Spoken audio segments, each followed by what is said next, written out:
Have you guys ever gone to the gym and seen one guy standing by the dumbbell rack doing hammer curls this way, and then the guy right next to him doing hammer curls this way, and then wondered what the heck the difference is and if it even matters doing it to the front or doing it across your body? Well, the answer is, of course it matters. That's why you guys are tuning into this video, and I'm going to explain it to you right now as to which variation you should be doing depending on what your overall goal is. And this topic actually came up because one of my buddies is going to be competing soon. My buddy Nick, we actually did a back workout together this week where we were talking about, competing and exercising, and he said he wants to improve his biceps. Now, granted, my buddy Nick is like 100 times bigger than me. Okay, I'll post a photo. Ricky, drop the photo. He looks like Kratos, and I told him he better dress up as Kratos for Halloween. He's already got the beard and the muscles. That's the hottest pot. I'm like, I'll paint you gray, bro. Anyways, so believe it or not, his triceps pretty much dwarf his biceps, and when he had his arm out to the side like this, you could actually see his tricep like overpowering his bicep. And so one of the things that he was doing was hammer curls to try to target his brachialis a bit more, which is the muscle that separates the biceps and triceps. And we've talked about this many times, but we haven't specifically gone over the form techniques or cues when doing hammer curls in order to ensure you're training the right muscles. Now, whether you're lifting this way or this way, you're pretty much activating all the muscles within your biceps. You're activating the brachioradialis, you're activating the brachialis, and you're activating both heads of the biceps. What it comes down to is where we want to place more emphasis. And so when Nick was telling me that he was doing hammer curls, he actually was like, oh, I'm doing hammer curls to bring it up. And he started doing this with his arm.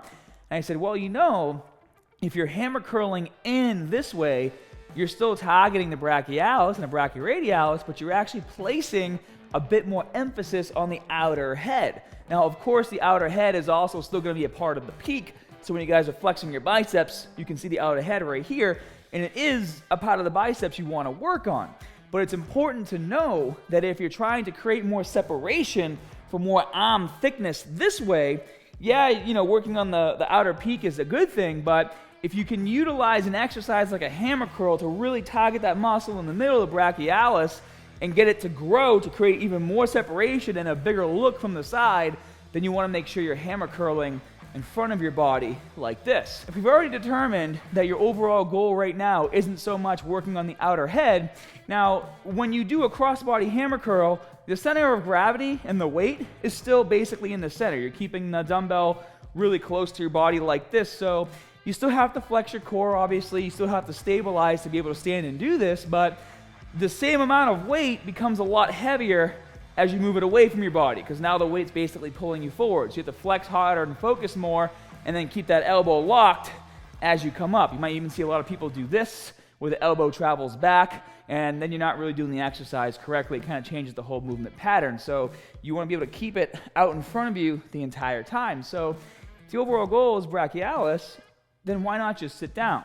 And that's why you guys will notice whenever I'm training with hammer curls, I'm always doing them seated, especially if I'm trying to take advantage of form techniques like cheat and recover in order to overload my biceps more, or the brachialis more, when doing the exercise. So what you can do is sit.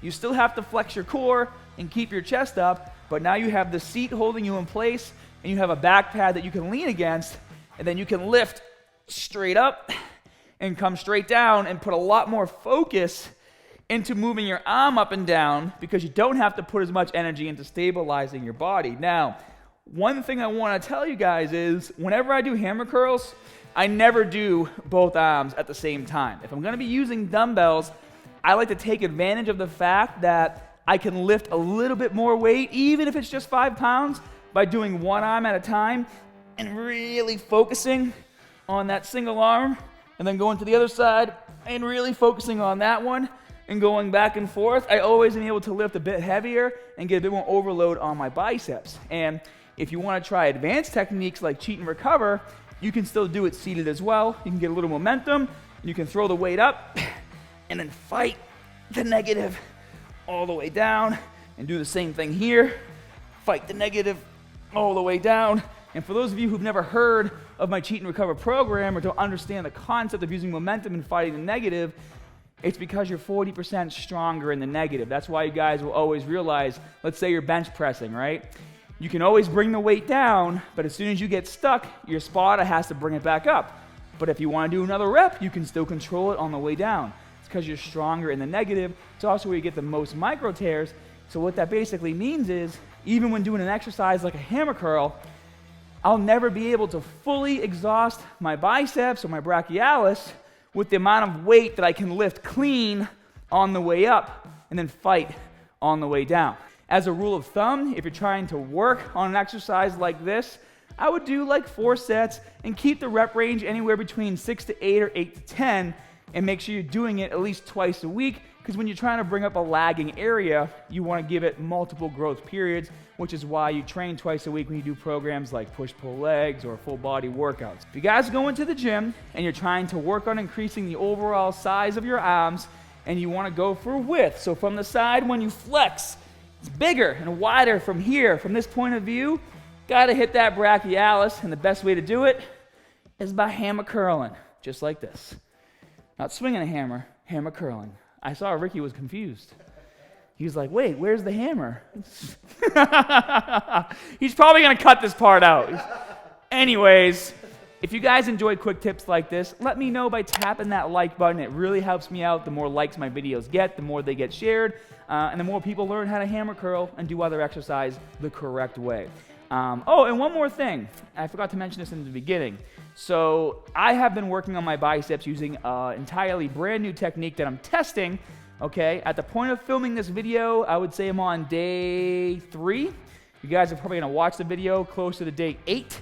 But I'm doing nuclei overload training for my biceps, where I'm basically doing 100 curls a day for 30 days, and I'm doing alternating dumbbell curls. I've posted a few times about it on my Instagram. I've done some Instagram live feeds with it as well, but I did it like a couple hours ago, and I'm still feeling kind of pumped from it. I feel pretty good, but I'm really interested to see how that's going to affect and if it's actually going to work. So if you watch the nuclei overload training video and you want to know how things are going great. If you are trying the nuclei overload training with me, please let me know, because I want to see your results and possibly even feature photos if you guys get good results from them, depending on how we look. I don't know how we're going to look. We still got like 28 days to go. So hope you guys have a great day. Like I said, if you enjoy the content, tap that like button, subscribe, and of course, make sure those notifications are turned from occasional to all. I'll see you guys next time. If you guys missed the video where I talked about nuclei overload training, how it works, and why I'm doing it, I'll post a direct link to that video over here. And for those of you who are intrigued by my Cheat and Recover program, thinking, how can this program possibly be one of the most advanced programs on YouTube?